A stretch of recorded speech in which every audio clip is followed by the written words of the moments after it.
What up, what up, what up? Welcome to another episode of New Orleans Basketball and New Orleans Network podcast. As always, I'm your host, Raphael Rattler, joined by my fellow middle brother, Gary G. Rattler. What's poppin' with you in August of this year when there's no NBA basketball going on right I'm good, bro. Yes, there is no NBA basketball going on right now. The NFL preseason just kicked off, so I'm excited about that. That lets me know that things are about to get a lot better for my sports life. But then I also remember that I am a Saints fan and I do live in New Orleans, so I know it's about to get probably a lot more stressful as well. But like I said, man, I'm all good. I'm fresh off the plane back from Chicago. I love Chicago, man. Shout out to the city of Chicago. I just went out there to kind of to let the hair flow a little bit, and man, it's a great city. And if you could get out there, man, I highly implore you to get out there. I visited the Saints bar again. There is a Saints themed bar smack dab in the middle of Chicago. Shout out to Frontier Bar. Just a fun time there with those guys. And yeah, man. And I went out there. I saw the WNBA game. Didn't get to see Angel Reese, unfortunately, but I did get to see Alicia Gray and them. So shout out to the Sky and to the Dream for putting on a really good game while I was there. But so we getting some things going, but this is usually the time where you start to look around and you say, okay, who's doing what's the thing that everybody's talking about right now? Around all NBA heads right now talking about the CBA with all of these deals going going up, but a lot of restricted free agents sitting around saying, ain't no money this way. Jonathan Kuminga, Cam Thomas talking about he want $40 million a year. God bless America. But yeah, man, and now it's customary NOB time for us to put out a little bit of basketball what ifs and everything. So we're gonna be talking about what we want to see from the Pels this season coming up. So yeah, man, I'm excited to get back to it. So how's everything on your side? Everything is blessed. Yes, summer is winding down. Kids are going back to school. To your point, college football is coming back. Football in general is coming back. Mm-hmm. It's getting to be that time of year again where you're excited when you come on the TV versus trying to find something to watch from that end. But yeah, man, I'm excited for this exercise. This is an exercise that we do every single year where we kind of talk about the growth points and whose growth and development will impact the Pelicans. And it's crazy. I went back and looked at this exercise over the last couple of years we've been doing it and how the names have changed, man, and how the faces have changed just drastically from year to year and how some things have remained the same. But before we jump too far into it, make sure you guys will follow us on Twitter, on X, on IG, on TikTok. That's NO Basketball, no E. Make sure you're liking the episode below. If you're not already, make sure you jump in the comments, leave us your questions, leave us your opinions, leave us your thoughts, and subscribe to the channel. So, in the spirit of kids going back to school and the fall time kicking up, let's jump into this whole development arc when it comes to the Pelicans. Again, the roster changed a lot. Almost half of the players are different, but the core rotation really didn't change that much if you really look at things. Obviously, the whole team missed the whole year basically last season, so it's basically you're starting from zero anyway. But what I wanted to do is, just for the fun of it, for the hell of it, because last year was so comical, was take a look at last year's list and how we did. So as far as the top 10, and again, for a reminder for some of you guys that have been rocking with us, what we basically did was take a specific player and a specific thing that they did, and if they were able to improve on that, that was how they were able to impact the Pelicans roster the following year. So last year, my number 10 was CJ McCollum's ability to embrace his six-man role. Well, game one, Zion was not available. Game two, DeJounte had a broken hand. Trey started the season with a pulled hamstring. So you really never got to see CJ embrace anything, right? Again, CJ has moved on. Yeah, CJ has moved on to Washington. I'm not sure how long he'll stay there. I doubt he finishes his career there. But again, the worst part about the whole CJ experience is that he never got put in the position he was brought in to play. And so that was immediately scratched off. DeJounte Murray be less of a shooting guard and more of a point guard was my number 9. Well, he broke his hand the first game, and then he tore his Achilles. And so swing and a miss. You didn't really get to see that either. Now, here's where things turned up. Carlo Makovich was my number 8. Can you seize the opportunity? Again, we talked about how last season, even though it was a disaster, it was good for some of the role players to see, can you contribute to winning? Can you carve out a role in some niche? And the more and more minutes that Carlo got at the end of last season, the more and more you saw the process and you saw the vision of what he could be in some type of rotational fit. So I'm going to go ahead and call that a win. Jordan Hawkins. There you go. It wasn't, can you hit shots? Because that'll be a different question than hit that might be on the list this year. But last year it was, can you get better defensively? I would say objectively, he was much better on the defensive end. Now, again, the shooting is what you brought him in here for. But for the things you were asking him to prove on last year, he showed that he could hold his own, right? And be an impact on the defensive floor versus a liability. My number 6 was Trey Murphy. Can you create off the dribble? Check mark, right? And now we were just hoping, give us a little bit of what can you do. And I think Trey surpassed that by a lot in terms of what people's expectations of him were going into last season versus what, even though he injured the season or ended the season on the injury list too, it was a lot better leaving the season than what you thought you were going to get going in, even though the results as a team weren't there. Herb Jones was my number 5. What's the next step offensively? Herb Jones played 18 games. I have no idea. No one has any idea. The team has no idea, but he did get a new contract. So that one's still a question mark. Willie Green was my number 4. Will you be able to be more adaptable? The roster was in shambles, so everything was an adaptation last season. So you really don't know on that one. Yves Missi was my number 3. How fast can you learn? Again, this is one of those things where going into the season, what you were asking from a young Yves Missi as a rookie who had zero expectations as the 21st pick, other than you were the only tall person on the roster. I think Yves surpassed what you were hoping to get out of him in the rookie season, and you're looking for more out of the second season. My number 2 was Brandon Ingram. Where do you want to be? Well, it turns out he wants to be paid $40 million and be playing for the Toronto Raptors. And then my number 1 was, has the light bulb turned on for Zion? And again, if you've been listening to this pod and you've been watching the Pelicans closely, I think the answer to that question is yes, based off the play that you saw through the course of last season.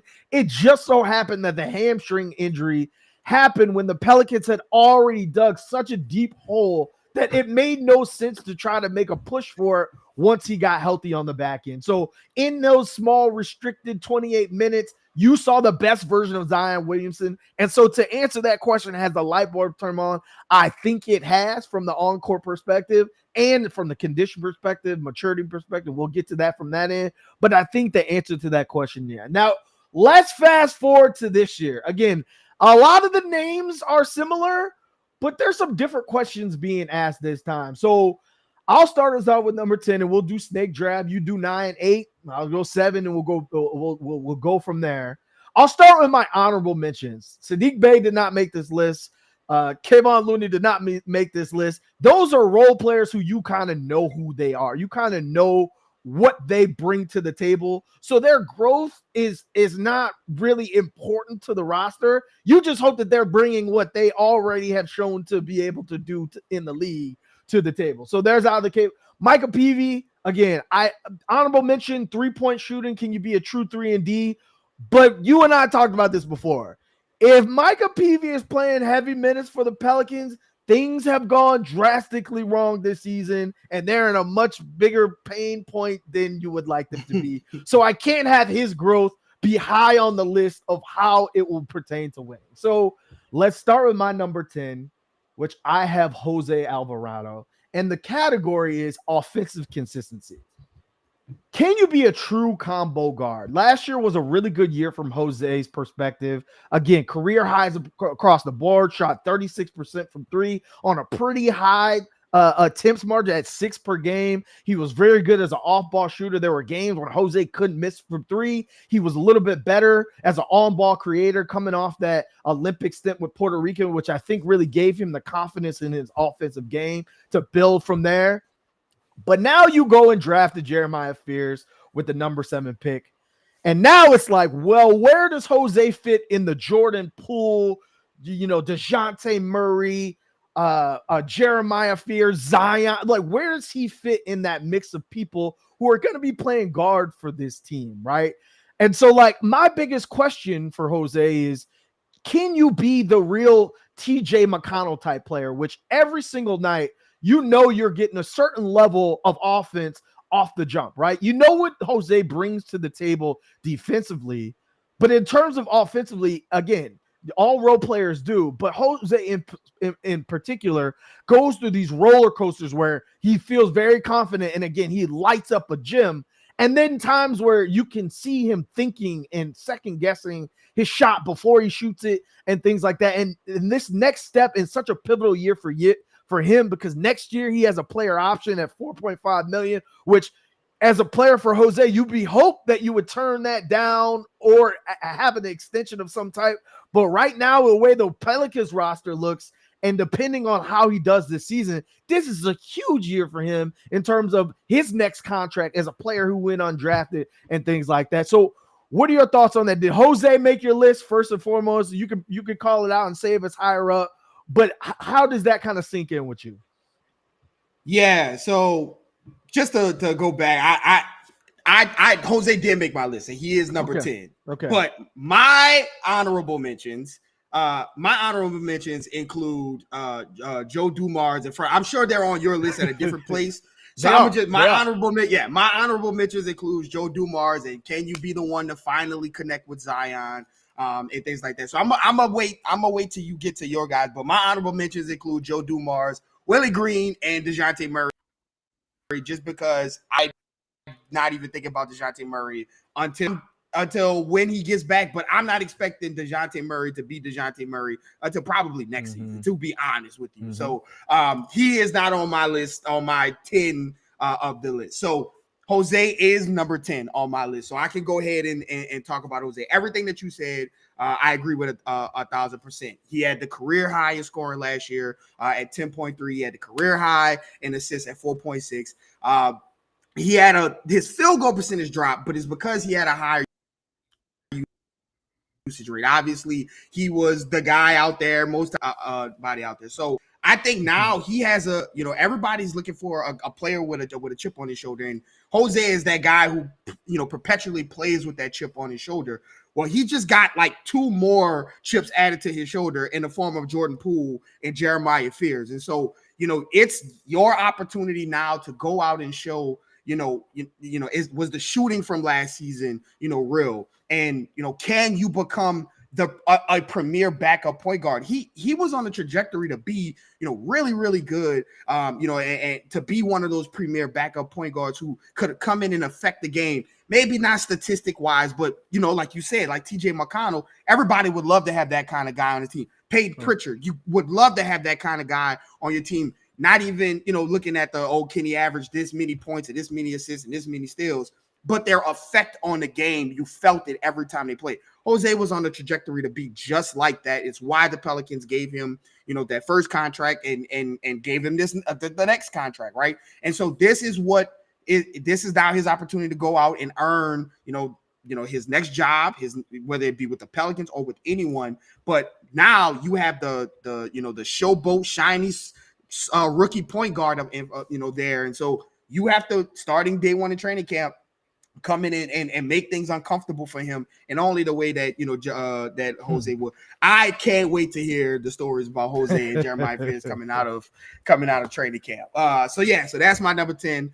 We're locked there with Jose. So number 9, I got a guy again from last season, and when I look at my list, I'm like, yeah, there is some new faces on here. But Carlo Makovich is my number 9. I think that his ability to be one position on one side of the floor and another position on the other side of the floor is going to be the important part. I think Carlo has all the ability to be a rim deterrent, to be athletic, a guy that can switch on defense, move his feet, stay in front of guards and bigger, smaller players, and also, go chest to chest with the bigger wings that you need to be able to stop.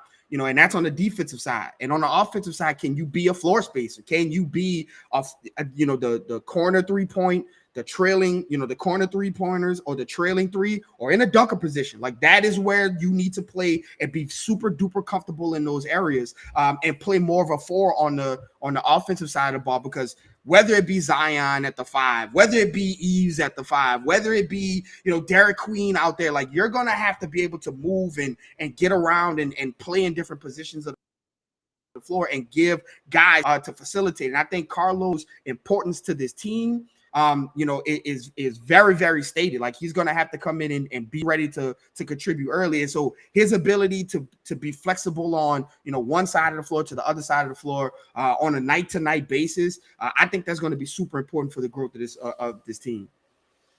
Right, sure. And I have Carlo a little bit higher up on the list, so I'll wait for that. But I think that's a good spot. And I think a lot of the points that you bring up are correct. And I just think that there's even a deeper level to it. So I'll speak to that when we get there. As far as my number 9, I got to kind of tie together. I got Jeremiah Fears here. My point here is, and the category I'm looking for here is decision making. Young guards in the NBA generally don't do well, right? Like, it takes them a while to figure out, what are the things that I do well? What are the things that I can get away with? And what are the things that kind of fit in that Venn diagram in the middle, right? And like, those are the learning and the growth experiences that you have to go through as a young guard. And for Jeremiah Fears, he's not walking into a situation, even though he's the number 7 pick in the draft, where he's going to get the ball and say, go figure it out, right? That's not – the Pelicans couldn't be in a more further situation from that than possible, not just because of the bodies in front of him and Jordan Poole, and again, we talked about DeJounte Murray and whatever DeJounte Murray comes back, but the Pelicans are on a we must win now situation, and so they don't have the luxury to give the ball to an 18-year-old and be like, go have a bunch of turnovers, go shoot a bunch of inefficient shots, and we'll figure it out along the way. So he's going to have to really earn his minutes. And again, right or wrong, depending how you feel about this, I think it's going to be a situation where iron sharpens iron. We just talked about Jose being number 10. If Jose's in the situation where I'm a better shooter, right? Because Jeremiah Fears coming out was not a good catch and shoot player, was not a good off the dribble player. So if you're playing next to Zion, you're playing next to Jordan Poole and Trey Murphy, and you don't have the ball, are you that much better than Jose, who shot 36% from 3, right? Like, are you a better defender? Probably not, right? So then it draws in that category. You have an elite skill set to get to the free throw line and to bring something to this team. And that's the reason why they draft your ability to penetrate the rim and to kick out to other people. It was missing on this roster for quite some time. But if you can only do that and you don't mix in the playmaking and the decision-making to go for it, a coach like Willie Green, who's fighting for his job, a player like Zion, things like who are all fighting for their job, they're not going to give you time and chance again to make these mistakes. And so he's going to have to earn that in training camp, to your point, in the preseason. He's going to have to outplay Jose, I think, in my opinion, in order to get on the floor. And so how quickly he can grow from a decision-making standpoint as a lead guard, as a point guard, I think it's huge on this roster, and it goes into a big impact for this Pelicans team, because if he does go ahead of the curve and he is a young point guard who figures it out a little bit sooner than later, that's just another element, again, that the Pelicans can rely on and can use throughout the course of the season. So Jeremiah Fears was my number 9. Who you got at 8?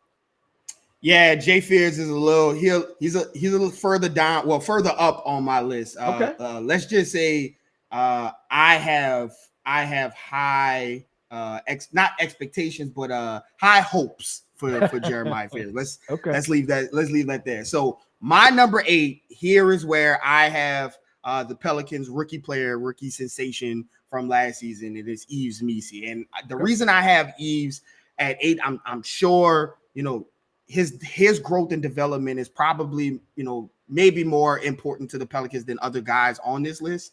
But I do think that the Pelicans, if they can, get Derek Queen back, that they have options at the big man position, especially if they want to play small ball and things like that. And so there are other guys that I think, but Eves is going to be incredibly important to this team and what he does coming into this season. So what I have for him and my category for him is you've played another year of basketball. Can the field get a lot better? Because offensive fluidity is going to be very important for him and this Pelicans offense. When you have when you have a team, a lineup out there, and at some point you would think that you're going to have a lineup that includes Herb Jones, that includes Zion, and that includes Yves Missi.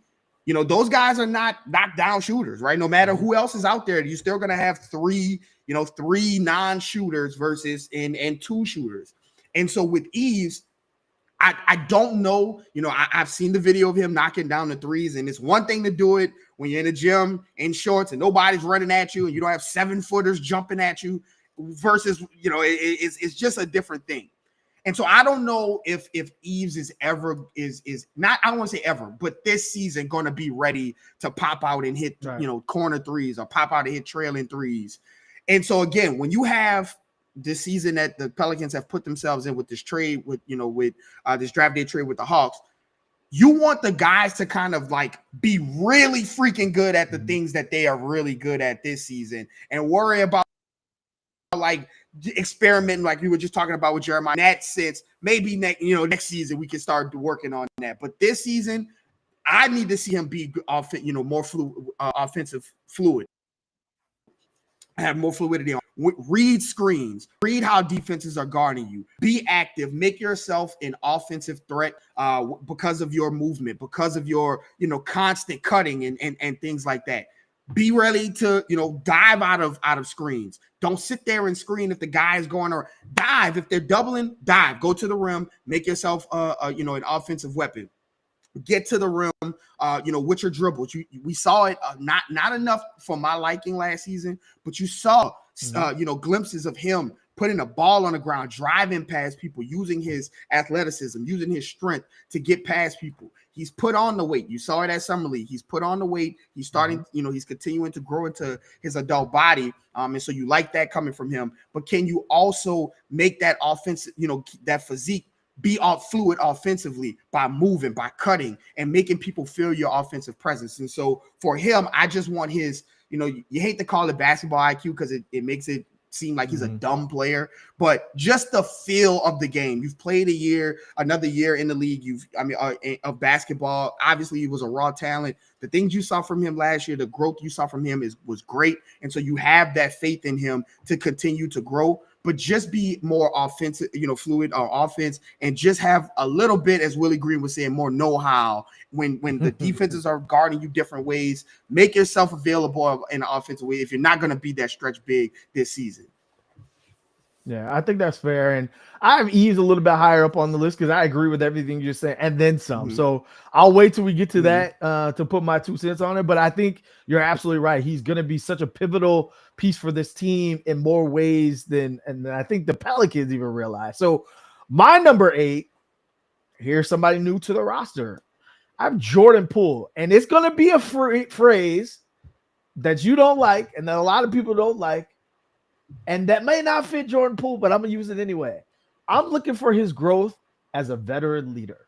Veteran leadership. Which direction is your career going to go, right? He's at a crossroads where he's on a expensive contract that he got a while back ago that he got punched for and then got traded for and had to rebuild his image and then got traded again for. He's at a crossroads where he's a player archetype that's easily replaceable, right? The volume shooter or scorer who has a lot in their bag, but can be a liability on defense and can be a liability sometimes in decision-making in the half court, right? From that perspective. Those players generally don't get paid a lot because there's a lot of them. And so you see a lot of those players around the league and people kind of get stuck. Once they start making $30 million, are they really a $50 million player? Are they really a $40 million player? Or are they a hired gun, right? And at this point, Jordan Poole's reputation around the league has been that he plays unserious basketball, right? And that he doesn't play winning basketball, when in fact, this man has a championship ring underneath his belt. And so for him, this is a situation where he has to prove that he's a winning player, whether it's for the Pelicans, whether it's for the next team, whether it's for his next contract. Are you going to be able to show effort on defense? Last year in Washington, they were trying to play a whole bunch of young players. And if you listen and you actually watch the games, he wasn't playing as much unserious basketball as people think. And a lot of times he wasn't playing at the end of the season because they wanted to play the young guys and they weren't trying to win. And so in that scenario, it's hard for a veteran to want to say, well, I'm going to lock in on defense every night. We know we're not trying to win. So now you're in the situation, and Joe Dumars said it himself. The first time he called Jordan on the phone, he was like, thank you. Thank you for coming to get me. So for a player like that, who, again, 26 years old, heading into the prime of his career, heading to a critical point, can you show you're a winning player? That's your effort on the defensive end. That's your shot selection and playmaking. Again, you're not going to be the one option. You're not going to be the two option a lot of the times. Sometimes you might not be the three option. Are you okay with that? Like, you still want to have – it's crazy we say this, and this is going to sound weird, but essentially you want Jordan Poole to be exactly what CJ McCollum was, just in a younger version. That's both on and off the court, right? He's your catch and shoot player next to Zion and Trey. When one of them sits down or one of them is inevitably unavailable, he's another guy who can create his own shot and can create for other people, except he's 26, not 33, right? Like that is the difference. But CJ was so much more in terms of what he brought to Zion and to Trey in the locker room, and what he was able to what game he was able to kind of pass down to those guys that now that they're able to kind of take that next step and move and feel comfortable moving away from a CJ McCollum. Can Jordan Poole be that for Jeremiah Fears, right? Can he be that? Can he show the example that he's supposed to be and show that he's a winning player both on and off the court? The last version of that, again, falls into the CJ McCollum bucket, is can you accept whatever role that is given to you? To start the season, DeJounte Murray is not going to be available. The ball's going to be in Zion's hands. It's probably going to be in Jordan Poole's hands a lot. But as the season goes on and as players begin to excel and Trey gets the ball more in his hands off the dump and DeJounte gets back and, oh no, Jeremiah Fears is showing us more than what we thought, all of a sudden, Jordan, we need you to do less. Are you okay with that in a situation where you're trying to rebuild your value? And so, again, I think the way that he's able to show that I'm a veteran and I'm a winning player no matter what the situation dictates, I think that's a growth aspect that, again, this Pelican team need, because if he goes out there and just starts chucking, you're in a worse position than you were when you had CJ McCollum. So that is my Jordan Poole at 8. Who you got at 7? Yeah, I got Jordan Poole. You'll be surprised where I have. We'll be surprised where I have Jordan Poole. So number 7, I have probably number 7 on my list and number 1 in Pelicans' hearts. I have Herbert Keyshawn Jones here, and this is where I have Herb, because again, his growth. If the worst case scenario, Herb comes back and is a first team all defensive wing, that has a shooting, but is still first team all defense, I think the Pelicans would be okay with that.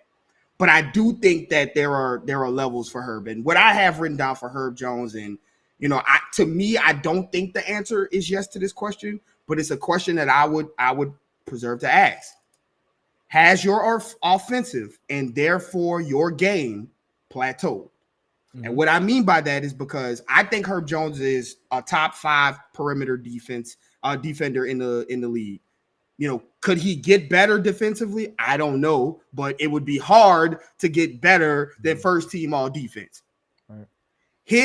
The level of his effectiveness and the level of his game is solely dependent on where this offense is going, right?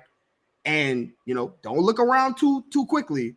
But Herb is not 21 anymore. He's not 20 anymore. He's not 19 anymore. And so now it's turning into, okay, where does at some point you become the player that you are.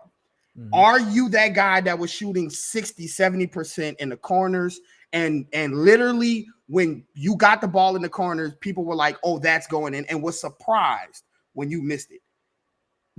Because I am of the mindset that if your offensive game has plateaued, and it means like you're not going to be a shot creator or anything like that, then specialize in something. Mm-hmm. And I keep saying those corner threes are going to be open for the Pelicans because of Zion's attacking, because Trey Murphy's in a threat at the timeline and at the logo, because you have the dunker position taken up by Eves or another person like that, and because Jordan Poole and whoever other shooter is going to be able to shoot from those corner threes, those short corner threes are going to be available, feast or famine for Herb Jones. And is that something that you can revert to where you can go back to that guy, or are you going to be the guy that we saw towards the end where after that hot streak, it tailed off and it was a steep tailing off? Can you get back to that middle of the season 2 seasons ago? Obviously coming off of an injury, you've seen the pictures, the videos of him, in the gym and working out and shooting, with his injury. Can you be that? Because I think that he is the quarterback of the defense. He is the best defender on the team. He is worth every penny of this team-friendly, extraordinary, great contract that the Pelicans have him on. But I think his game, right now he's at a time where a lot of people, you don't continuously get better, when you get around his, this age, you start to kind of go into the player that you are. Is that something, if you've plateaued offensively, can you specialize in the things that, we've seen you be good at and get back to that? And so Herb Jones, number 7 on my list, number 1 in Pelicans fans' hearts. Can you specialize in something offensively? And again, I don't think it has. I think there is I keep telling people about, I sit back some nights on a lonely night when it's raining outside, and I give me a nice glass of Douce and I have a nice movie on or something. And I reminisce about that Cleveland Cavaliers game where Herb Jones turned into Michael Jeffrey Jordan in front of my eyes, in front of a not so packed Smoothie King Center during a rainy, stormy, random night. I do think that there is some of that to Herb Jones, but if it's not, can you specialize in those corner threes? That's fair. I have Herb a little bit higher up just because, and again, I've been saying it all off season. So if you've been paying attention, I just think Herb he's such an integral part of this team's success. And to your point, depending on if that offensive game goes up or not, I think that also changes the direction of how far the Pelicans go as well. But we'll get to that in a second. As far as my number 7, here's where I have a combo. I cheated. I'm not gonna lie. I cheat this time, and I cheat one other time later in the exercise. So I'm gonna go with number 7. My number 7 has a slash. I got Joe Dumars, Troy Weaver / Derek Queen conditioning. My question is, can you use the injury as fuel, right? Like, the injury sucks. It's part of the course in New Orleans. You come here, you get injured.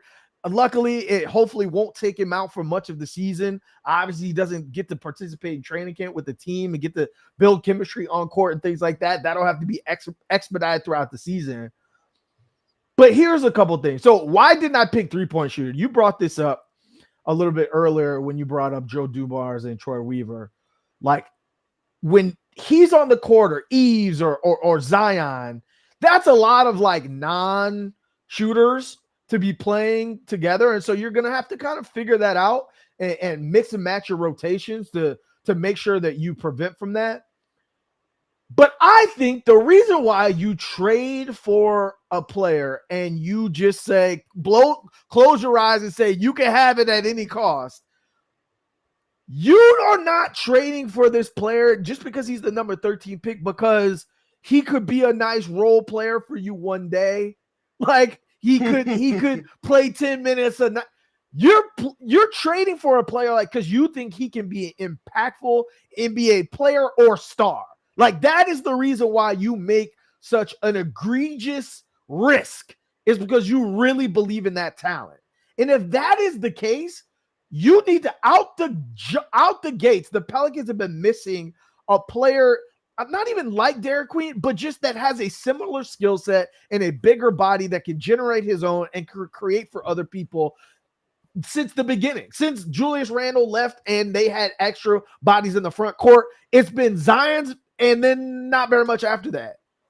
If you're going to let Derek Queen come in and you're going to trade all these things and bet it all on Derek Queen, you need to give him the ball. When he's on the court, he should be the offensive hub. And so you should put players like Jordan Poole and Trey Murphy and Jordan Hawkins and Sadiq Bey and Herb Jones, hopefully catch a shooter. You should put those players who are more secondary and finishers than they are primary facilitator and primary all around him when he's on the court, right? Almost to the point where, like, if Zion sits down, you should bring Derek Queen in, and he is now your big that can create and that can facilitate from the post. I think that's the best version of Derek Queen, and I think that's how you pay off your gamble with Derek Queen. Because if not, to your point, there's going to be a lot of lineups and rotations where, like, well, why is Derek Queen just sitting on the three-point line if that's not what he does, right? And so, like, I think a part of the conditioning factor of this is now that you're injured and you don't get to shoot a bunch and things like that, can you put it all into, can I get into the best shape possible to give myself the best opportunity to be successful as a rookie? He has a history of doing it. We talked about that before he got to Maryland. He lost a ton of weight. People weren't expecting it. He lost a ton of weight, and obviously he had a phenomenal rookie season and a phenomenal NCAA tournament. So he has a track record of doing it already. I looked at his tape. I've seen almost every single college minute of Derek Queen. The defense is not because he's incapable and that he's just never going to be great defensively. It's laziness and a lot of it's conditioning. Like, he's just tired. He's juggling off the court. He's saving his energy for when he has the ball. We talked about it. Like, Zion looked like that in a lot of his games prior to last season, right? And you see the same type of things with Derek Queen, but he reads the game so well. Like, he's a good off-ball defender and he's a good rim protector from that perspective because he anticipates and he knows what's coming next and he has a natural feel for the game.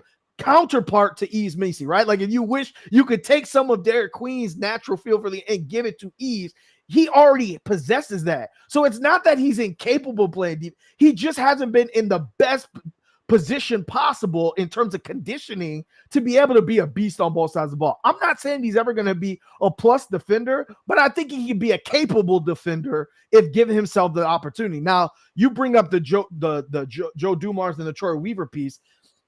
Here's where they factor into this. If you have a personal relationship, which they do with Derek Queen, and they've been rumored to been trying to get him every single team knew that the Pelicans were trying to go for Derek Queen. You know that this is the player he suffers an injury earlier in his career. You guys are responsible in making sure that Zion 2.0 doesn't happen. The first 6 years of Zion doesn't happen with Derek Queen because you sought out this guy. You risked next year's first and the Milwaukee.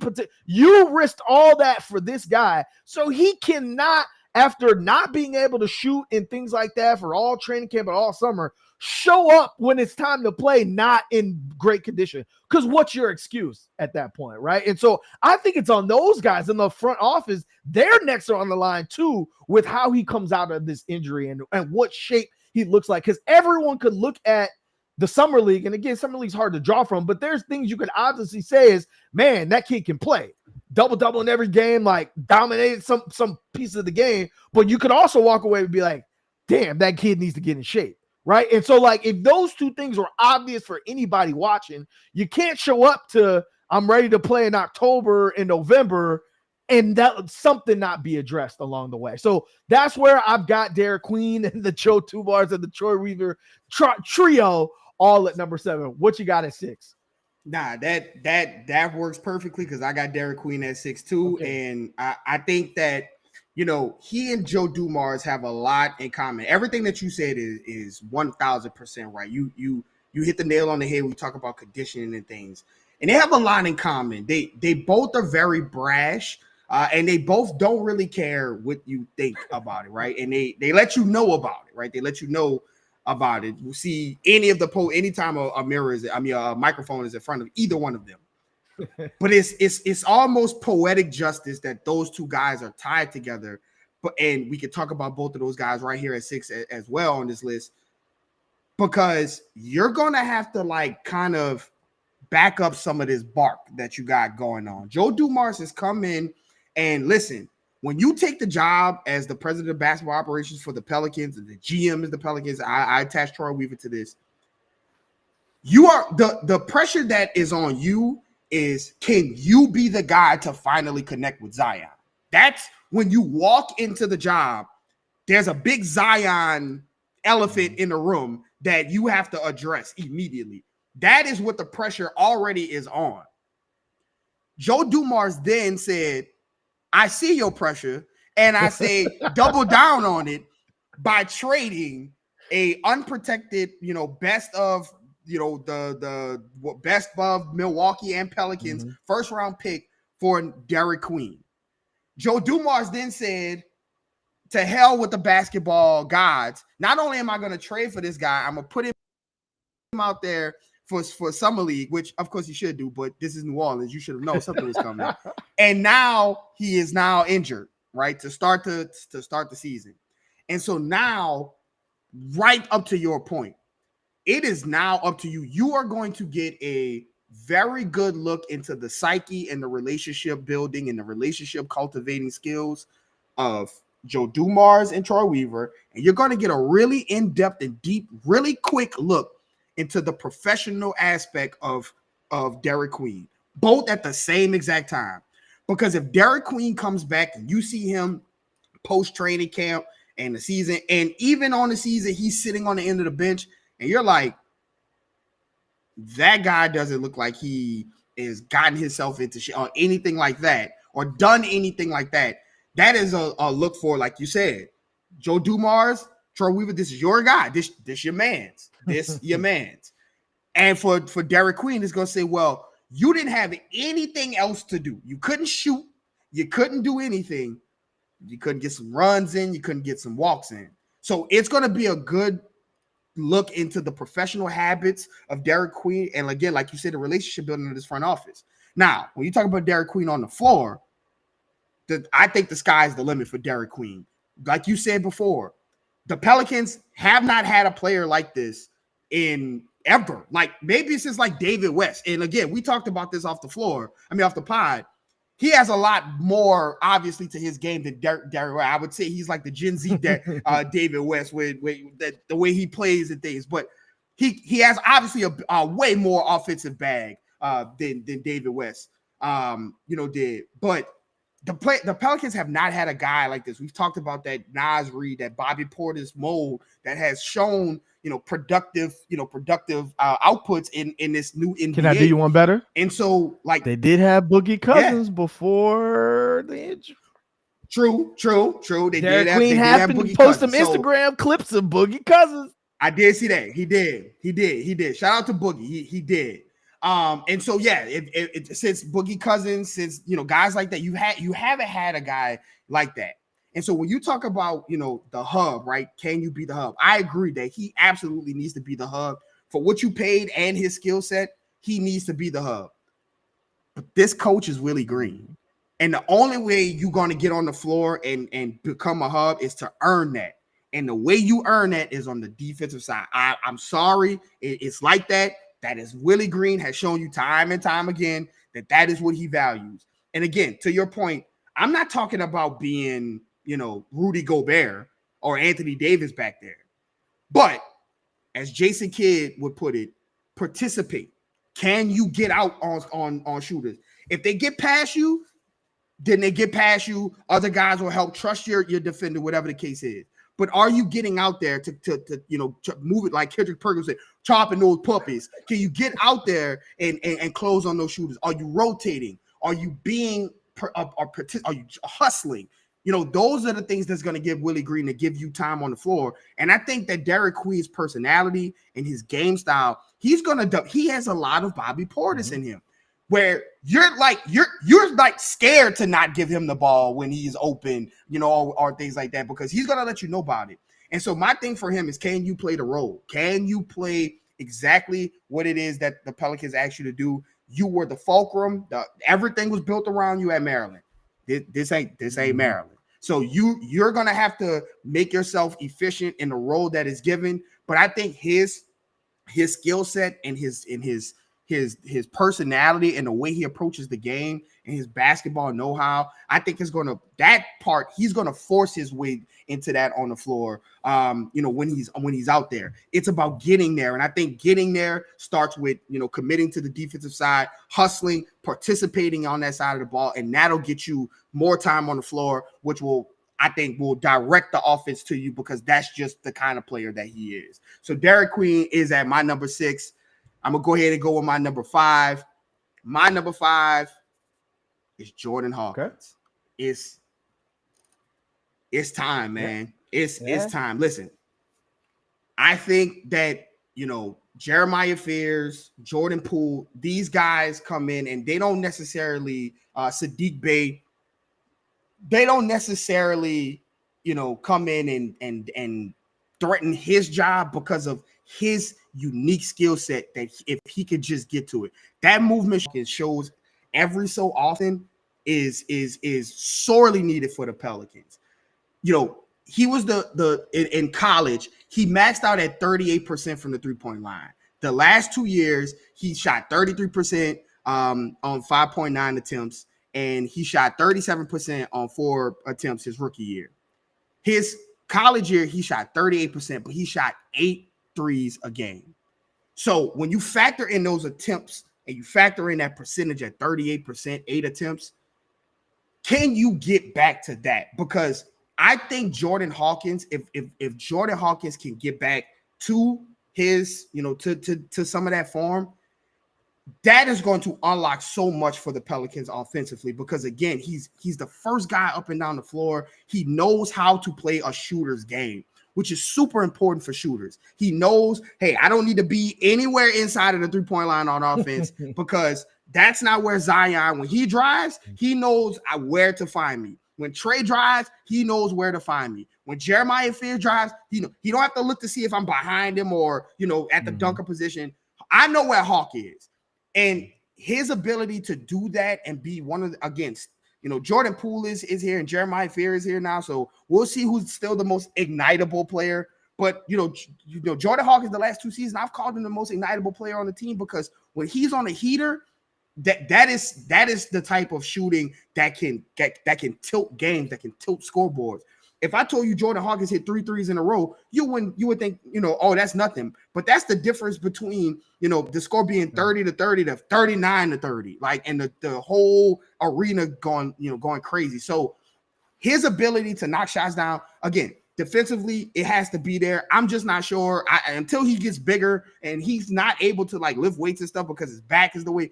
I just don't know if he'll ever be, a plus stand-up defender. He's a good transition defender. He's a guy who can get back and get into passing lanes. The defense is going to be what it is, I think, for Jordan Hawkins. What has disappointed is his consistency from the three-point line. I think you drafted him to do that. You didn't draft him to be, the two-way superstar. You didn't. He was never that in college. You didn't draft him to do that. What you drafted him for, he hasn't really given you that return on investment consistently. There's games, there's stretches. There isn't a season where he's put it together. And at this point in his career, where like you talk about shooters and the price of shooters and where guys are going and how fast the NBA moves, you're gonna have to put something on tape in order to get on this floor for the Pelicans and contribute, because the Pelicans showed a lot of faith in you. They want you to play and be good. You have to be able to get on the floor and knock down those open shots. And so, I have Jordan Hawkins at my number 5 position, because I think if he can get back to that Jordan Hawkins from college, and in those little spurts that you see, I think it dramatically affects this team in a way, because you've added so much. You've added shooting in Sadiq Bey, and you've added shooting, different kind of shooting in Jordan Poole. His movement shooting, those just 3 type of different shooters that you could plug in that different thing. If he still becomes that guy and becomes that guy on the test, I think that can elevate the Pelicans offense and elevate the Pelicans team. I would agree. I also have Jordan Hawkins number 5, so I'll go in opposite order. And I also have his 3-point shooting as the thing. Because to your point, like, I think he showed that he's not always a liability on the defensive end. And again, he's always been a good rebounding from the guard perspective. I don't think you want him on wings. You definitely don't want him on bigs, but I think he can hold his own. Or at least he showed the ability to do that at times last season. You saw him on a couple chase down blocks and things like that. The difference between Jordan Hawkins and like your typical shooter around the league is that he's also an athlete. So like the ability to move your feet and to be serviceable on defense, you can see it grow. To your point, as he continues to just grow and to get older, you can see him putting on more weight, even if it's not a ton of weight, just by mere fact of getting older and being able to hold his own. The question to your point is, well, how fast does that come? Because if the 3-point shooting doesn't come and we're just relying upon you being like a athletic shooter sometimes, that's not really what we drafted you to be, right? From that perspective, you're a Pelicans fan. And so if you're the Pelicans organization, to your point, from the moving shooter standpoint, there's a difference between someone that you like can leave open. Because when you think about, okay, a playoff scenario when guys are locking up and Zion's got 8 people guarding him and Trey's at the half court line and got 8 other people guarding him, who else can you put on the court where you can't leave? Like if you help off him, it is points, whether it's in a dunking spot or whether it's at the 3-point line.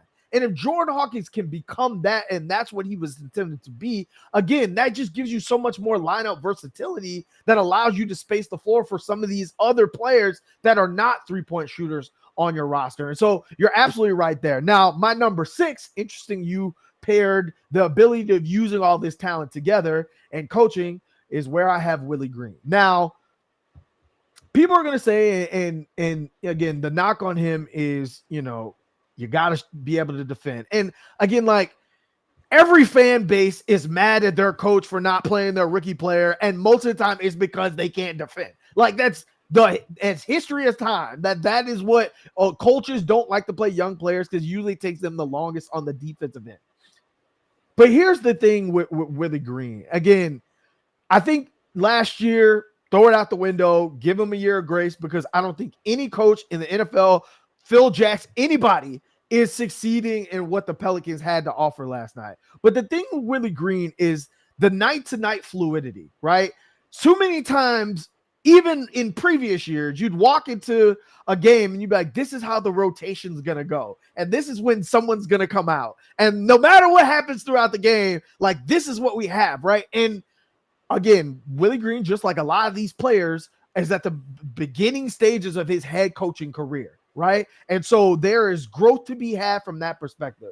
But the leash is run out, right? And so at some point with a roster like this, and again, like, what's funny about the narrative around the Pelicans this offseason, it's not about the roster and it's not about the talent. It's all about the crazy trade that they made. And now the Pelicans are so susceptible to whatever's going to happen.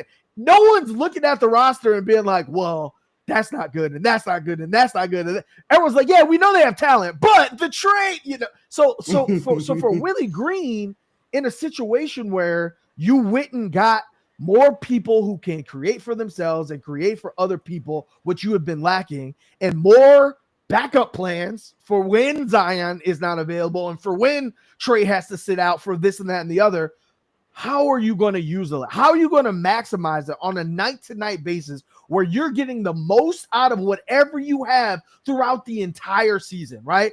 Depth is what's going to win in the NBA. Look at the finals. Look at what teams are doing. Teams are trying to get 10, 11, 12 deep because that's what works. And with this new CBA, that's what the NBA is going to be. Who can win the war of attrition through the course of the year and have their best players be available at the end? So you need a whole bench to get you through there. The Pelicans kind of have that.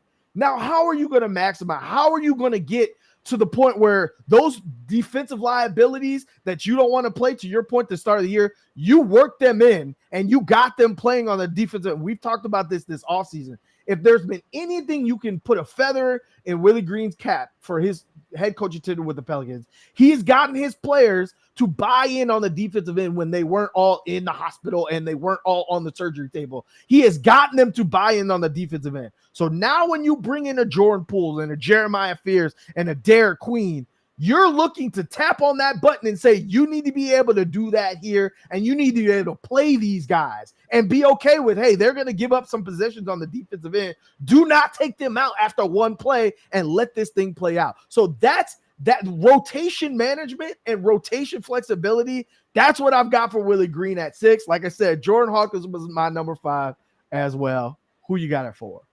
Yeah, I Willie Green was in my honorable mention. It sounds just like last season. Can you manage the rotation? What I have for Willie Green is, will you allow the rookies to play through mistakes? And this is my statement. BI is gone. Yep. CJ is gone. David Griffin is gone. There's nobody else to blame. There's nobody else to look at and say it's their fault. All eyes on you. So Willie Green for sure is in my honorable mentions. So number 4, this is where I have 0. This is where I have his growth being, and this is why I have his growth being so high. Appreciate that love, Eric C.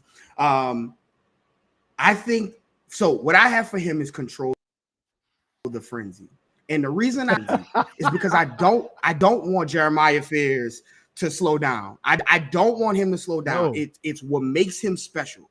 You don't want him to slow down. I have a person who I want him to watch a lot of tape, and it's going to be, somewhat crazy because of the size comparison. It's Tyrese Halliburton. And the reason I say that is because Tyrese Halliburton plays at a breakneck pace. This playoff series was a masterclass, and playing at a breakneck pace without having the consequences of turnovers and feeling like a sloppily played game. I want him to watch how Tyrese Halliburton hits guys on the outlet passes, how he drives into the lane and isn't always looking to score. That's what I have for Jeremiah Fears. Can you push the playmaking to the front burner because scoring is so easy for you? I think you're going to be able to get 10 points, at any point in time, because that's just what he does.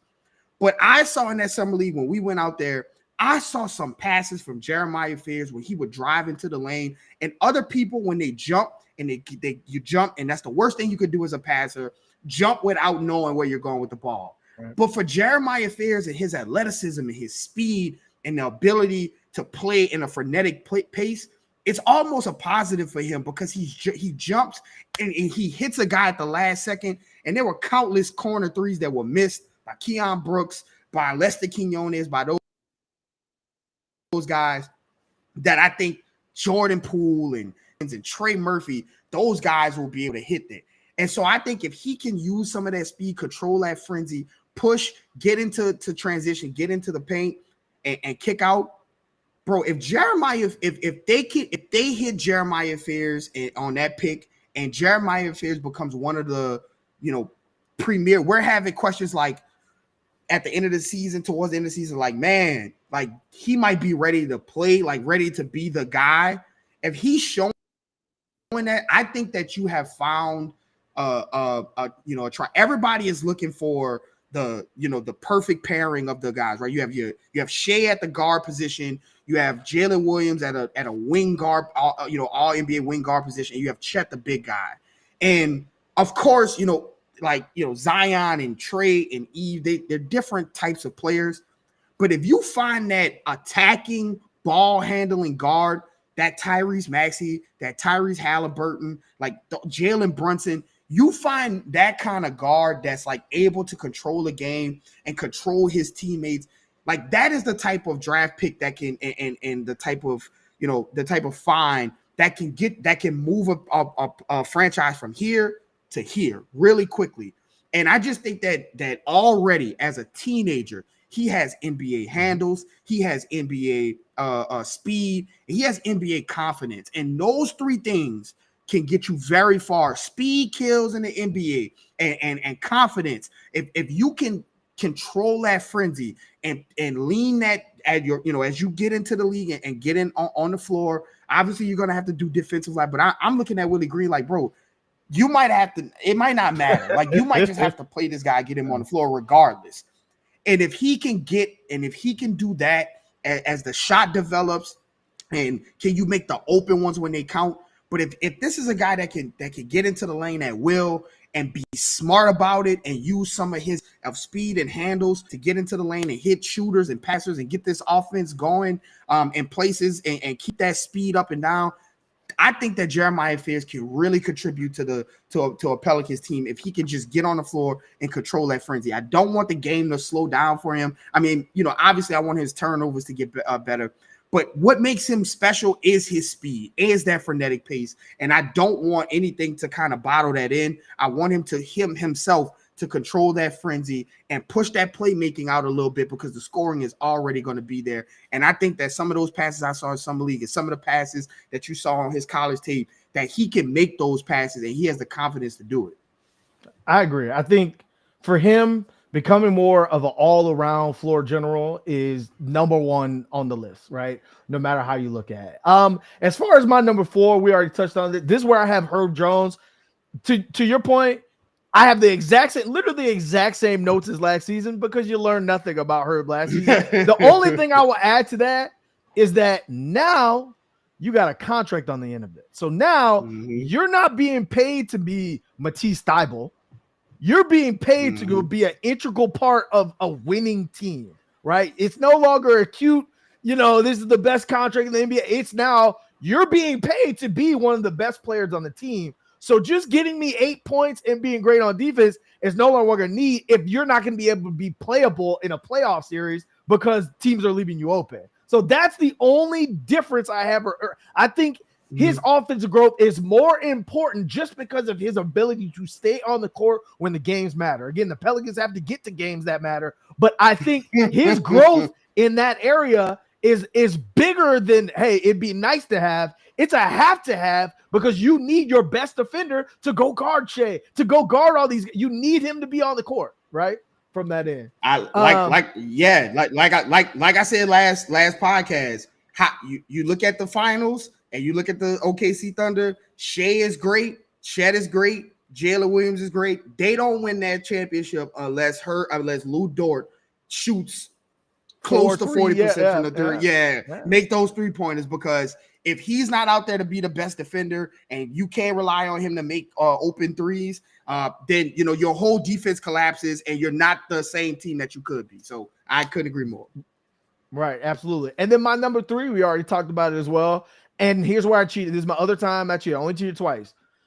Yves Missi and Carlo Makovich. They're just in the same. They're in the same bucket, and the bucket is the confidence and the play strength. I think if they're the exact same as last year, I think offensively they'll be better just because we'll be playing with more talent, right? You'll be playing with Zion and Trey. So like you're gonna get easy lobs, you're gonna get easy points that way.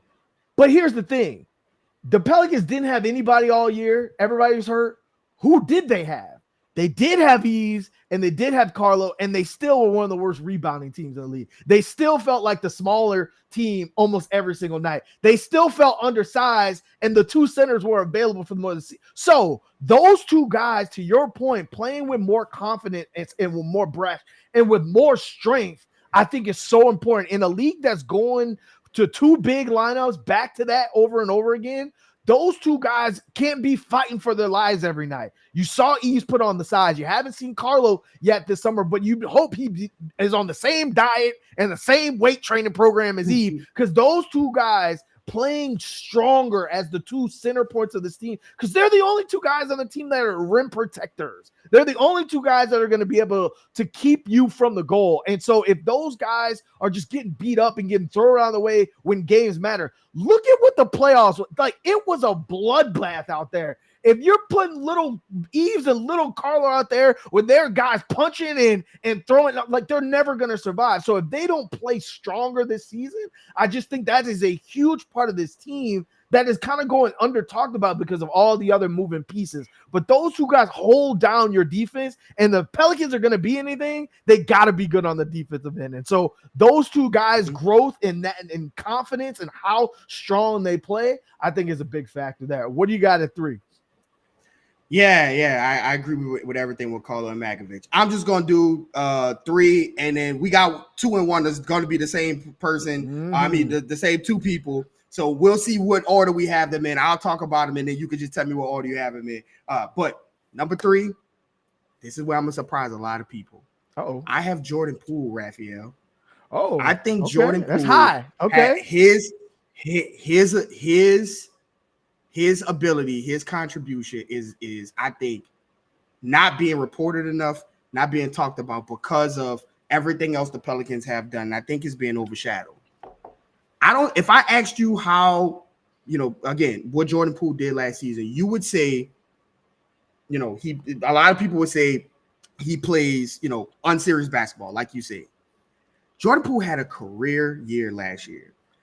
If you could get a combination of the Jordan Poole from the Warriors, who was able to come in and contribute in a role and contribute well, and a mixture of that, the Warriors Jordan Poole with the Wizards development Jordan Poole, who was forced to be the one option, which then forced him to kind of diversify his offense in different ways.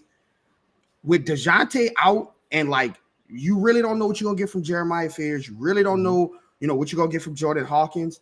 Jordan Poole is super important for the Pelicans to start the game off. Start the season off on a high note. Last season, let's talk about Jordan Poole last season. He had a career best 38% from the 3-point line, right? But that's not the thing.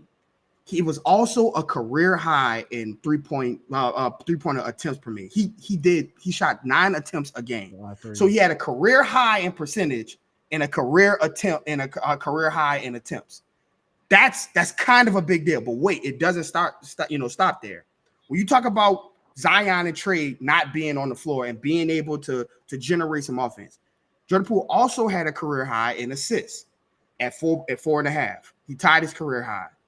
So not only did he have a career high in points and in 3-point attempts, 3-point percentage and 3-point attempts, but he also had a career high in assists. So as he was transitioned over to being the starting point guard on a young team full of young guys, he was still finding a way, to get assists and things like that. And so I think, Jordan Poole, a lot of people just kind of wash him away, as like you said, maybe a hired gun or a guy who plays unserious basketball. But Jordan Poole wasn't like Kendrick Perkins on the Celtics team, on that Warriors team who won a championship, like just there riding the coattails of the superstars. He was like the guy off the bench, and like he kept their offense afloat when Steph was not playing, or when on the bench, or Clay was not there. And I just think like he has a chip on his shoulder. He's playing for a contract. I think that his shot creation, and he had a sneakily great year last year. I just think that he has a chance here. You talk about, when CJ got to the Pelicans, the theory was, man, they got Zion, they got Brandon Ingram. Who's going to guard CJ McCollum? It is to a point you have to, and that's what made everybody so excited about having a guy like CJ McCollum. You have Zion, Trey, and like Jordan Poole might, out there at the same time. Like if he's able to kill like third, fourth best defenders and be a consistent 20, 22 per game, scorer on a night where maybe he's not he doesn't make all-star, but he's in the elk of like CJ McCollum and Drew Holiday, guys, where like, they didn't make he didn't make Norman Powell. Like, he didn't make an all-star, but like any night he can be an all-star caliber player. I think Jordan Poole's his ability to come in and be that guy is not going to talk about enough, and not being reported enough because of all the other things that he's done. And I just think that he has an ability to come in here and make some serious, money and impact on this team. And so I just think that, with outside of Zion and Trey, you don't really know where the offense, like Jeremiah Fears could be, Derek Queen could be. I know who will be, and it's going to be Jordan Poole. And I just think that he has the ability to come in and plug in and do the exact same things he would do. He also shot 57% on catch and shoot threes last year, which is going to come in. So he can play with other guys and play off it. So he just has a lot of things to plug in today. And I just have Jordan Poole at 3. I think he's going to be super important to this team, the more I sit back and look at this roster, who's going to be available and who's going to be coming off surgeries and things, I just think that offensive creativity and ingenuity is going to be super important for this team to hit the ground running, as the first game. So we get to our top two. Obviously, it's going to be Zion and Trey in some order. I have Zion at 2 and Trey at 1. My reasoning behind, obviously, everything we talk about with Zion, we've talked about it enough. Organization has pushed the chips in. Can you or do you even want to catch up to your peers who we are now talking about, the Lukas, the Shays, the Tatums? Like, you belong in that conversation talent-wise. Can you do it? Or do you want to do it? And this is the season to do it. It starts with day one. Like it's all been saying, no more of that. I'm going to need 20 games to get in. This organization is in your hands. And they also have a contingency plan. And I think that that's important for the Pelicans to have, in that. Can on the court, can you lead the charge on defense? Can you be the third best defender? I say Herb is the best defender, and because his specialty is rim protection, can you be, no questions asked, Zion is the next guy in line? You have all the tools, have all the ability. Can you lead the charge in defense, turning into offense, and things like that? Can you level up the assists? He had 5 the last 3 years, 4.7 his 2 years ago, and 5 the last 2 years. Can you get that up to 6 or 7 with this talent on the team, right? Because I think, that's going to relieve some of the pressure off of him and his body. And like you said, that war of attrition to get to the end of the season. Can you put some of that trust into your new team offensively, and things like that? And so that's what I have him at 2. And I have 1 at Trey, because I just think what you're going to get from Zion, that superstardom. Trey, if Trey comes in and is now the Jaylen Brown, the Zion's, Jason Tatum, where, he's a 2 option, but like there are nights where he's the 1 option and like it's just there. I've always said that Zion, it's going to be very hard for Zion to lead the team in shots because of the type of game he plays and how unselfish sometimes to a fault he is.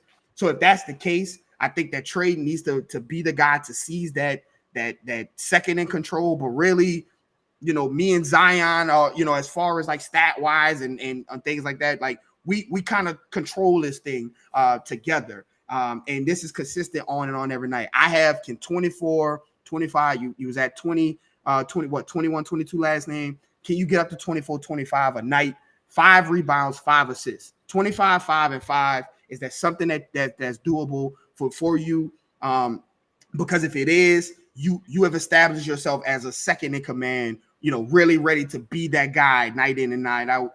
Or is it more, towards a 2021 where it's like, he's a second option on most nights, but you might need to have a really good third option in order to supplement some nights where he doesn't have it. And we saw some of those last season as well. But I think his growth where he is most important, because I think if he's now ready to grab the reins as the second co-star, that pushes the Pelicans. It gives them, a consistent 25 point per game guy, 20 on the wing, who can shoot and also put the ball on the ground.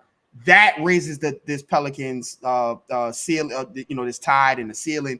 I think it raises it as high as it can go based off of Trey Murphy's development, because I think as long as Zion plays, you know what you're going to get from Zion. I think if Trey is now elevated his game and is now that consistent co-star, that raises the team to where it needs to be. What you got for 2 and 1? So this was hard for me, and I hate the cop out.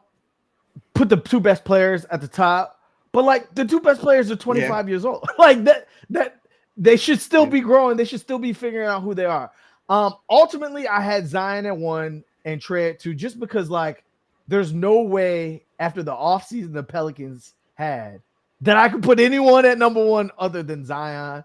But I'll start with Trey, because this is why it was so hard for me. So the same way that you feel that Zion is going to be Zion no matter what, I kind of feel that way about Trey's offensive game at this point. Maybe right or wrong from this point. Like with Zion on the court, he averaged about 21 last year. With Zion off the court, he averaged about 21 last year. Trey's one of those players that you can literally stick around anyone and he will work, because he's a conundrum. You can shoot from half court and he can put you through the rim. So no matter what type of players you're putting around him, he's going to be able to feed off that. But here's the second part of it. Can you become a two-way star? Look at the people who just won championships. Jaylen Brown as a second option in Boston, two-way star, lock you down defensively, give you 25 a night. Jonathan Williams for OKC, two-way star. Jalen Williams, two-way star, lock you down on the defensive end and give you 20 to 25 every night.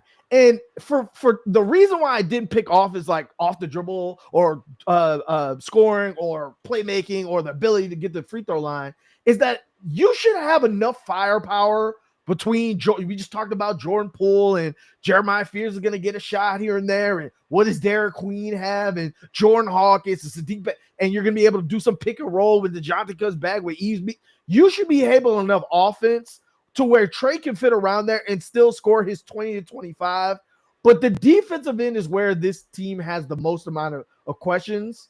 And if Trey is not an average defender, but a plus defender, and he's able to guard not just guards and wings, but like you could put him out there in a small ball five when someone doesn't have a five that can take advantage of Trey, and he's just the tallest guy on the court. Zion might be guarding the biggest guy, but he might be guarding the tallest guy. That just gives you so much more into what you can do as a defense, right? And what lineups you can throw out there. Now, if Trey's not able to hold his own versus a more powerful guard, then you have to be more reserved in what lineups you play. And so what he's able to do on the defensive end this year, it also gives you an out if Zion doesn't work out. Because if Zion doesn't work out, and this leads into the Zion conversation, but Trey is a two-way player, all of a sudden, you look at next year's roster and you're like, okay, well, let's say we move on from Zion. It doesn't work out. We move on from Zion. And next year, you start on contract with DeJounte Murray, Jordan Poole, Herb Jones, Trey Murphy, Yves Missi, and then off the bench, you got year 2 Jeremiah Fears, year 2 Derek Queen, Carlo Makovich, Sadiq Bey, Micah Peavy, Kayvon Looney. That's not a we're rebuilding, we're tanking lineup. That's not a rebuild, and that's not even talking about what you would get back from a Zion trade. So if Trey develops into a potential one option, both offensively and defensive, that just gives you more pivot points. And so the growth from him, that's why it struggled for me. It was like, well, if he kind of hits his peak, that just opens up the door possibilities for the Pelicans pivoting in the future. And so that's why it's tough for me. But here's why I ultimately went with Zion. Here's what was my thought process. If you, again, the Pelicans are not going to make it the entire season without somebody being injured. Hopefully no one's injured seriously, but someone's going to be injured at some point. So if you took one person off the roster, could you still be competitive? Could in this loaded West, could you still make it to the playoffs? If you took Trey off the roster and it was just Zion and Jordan Poole and DeJounte comes back, I still think Zion playing in peak powers, going Super Saiyan, could take you around into the playoffs, could take you to there. I still think if he plays and on the court, he could do that. But if you took Zion away and Trey was the one option, I don't know if I could say the same. And so that's why I have Zion at 1. Again, everyone is obvious to see, hey, Zion's ceiling might be higher, but it's more so the way he controlled the game at the end of last season. He was in control on both sides of the ball. He was facilitating. That's why he had his first 2 career triple-doubles last season. Something clicked to him at the end of last season where that's a different level of basketball, where that alone can take you farther than anything else the Pelicans have on the roster. And so if he's able to not just come back from that, but be better. Garrett, he was playing 28 minutes per game and giving you 30 minutes a night to the point where the Pelicans like, we've seen enough. We don't need to win any more pointless games. Zion, come sit down, right? If he's able to take that to another and come into this season and be another level, like it's not just, okay, he was able to exert more energy because he was better on the conditioning standpoint, but he was more comfortable on the court. He was more comfortable shooting the midi when people were sagging off. He was more comfortable facilitating when he saw 4 or 5. He was just more comfortable period, because he was on the court and he was not tired every 2 seconds. That level, if you take that to another level, all these other players that we just talked about, all their jobs are easier. Everything is easier for Willie Green included, Joe Dubar's included. Everybody's job is easier, right? If he comes back in a different level. And so he's just 25 years old, and it's crazy that we say this. And you look back and say, Zion was drafted what year? Because you haven't seen the year-to-year progression, but there's still a whole lot more for him to show. And from a leadership standpoint, if he takes the reins of this organization and said, I'm the new example, no one's going to outwork me. Like, think about some of the greats that have come before, and LeBron and Kobe and Jordan. They had a little screw loose in terms of ultra competitive. Like, we're the first people in the gym. Like, we're fighting you in practice if you're not giving maximum effort. If Zion takes that type of, you saw a little bit of it last year on the bench where he's yelling at the team when they're not playing. The Pelicans have been missing a vocal leader. What have we said for the past 6 seasons? The Pelicans are just too nice, right? Like, everyone's a nice guy and everyone's, from a good family. And that is always, but you need someone who's going to push the envelope. You need a Udonis Haslem in your locker room to kind of push buttons when the coach is not doing it. Cause you got to freaking fight. It's not always going to push the button. So it's gotta be your guy sometimes. And if he takes that mold of I'm the leader of it, that's what takes this Pelicans team to the point where people are like, well, maybe we were too quick on the Pelicans being a complete dumpster fire. So that's why I have Zion at number 1, just because there's so many ways that he can make everyone else's job so much easier on and off the court, that if he takes that leap, it makes some of these irrelevant, whether they happen or not from that end. But another year, another top 10 ranking. Hopefully you get to see some of this stuff play out, because people don't go down in game 1 and game 7 and game 12 and things like that. Yeah, I'm looking forward to doing this next year and looking back and being like, geez. I hope that that's not the case. I hope we're not again looking back and being like, well, that was wrong. Swing and a miss. I'm hoping that this list, I think, with the amount of talent the Pelicans have, if this list, regardless of which way it goes, if any of these things on the list pop out, I think the Pelicans will be all right. I think they'll be absolutely. All right. So with that being said, that's all we got left for you this time. Again, it's August. You got your Eurobasket around the corner, so just hang on a little bit tight. Watch your preseason games. Hopefully the Saints can do something. Surprise people, okay. On that end. But what you got left for the people, Garrick, as we go through the dog days of summer and we try to get to training camp without any more scandals. Yeah, please no more scandals. Shout out to Lil Cousin, man. Shout out to Spencer Rattler. Yeah, man, you never know what people are going through, so give someone a smile today. Yeah, man, training camp is around the corner. We can finally stop talking about all of these could be, would be, should be, and start rolling the ball out on the floor and getting some of these position battles started. And of course, we'll be around to cover it and make sure we get that to you. So as always, follow myself at Garrick_Rattler. Follow my brother at Raphael_Rattler. Follow the page at NO_basketball, no E. That's on Twitter, Instagram, TikTok, wherever you get your socials. And most importantly, subscribe to New Orleans.basketball, and we'll see you guys in the next one.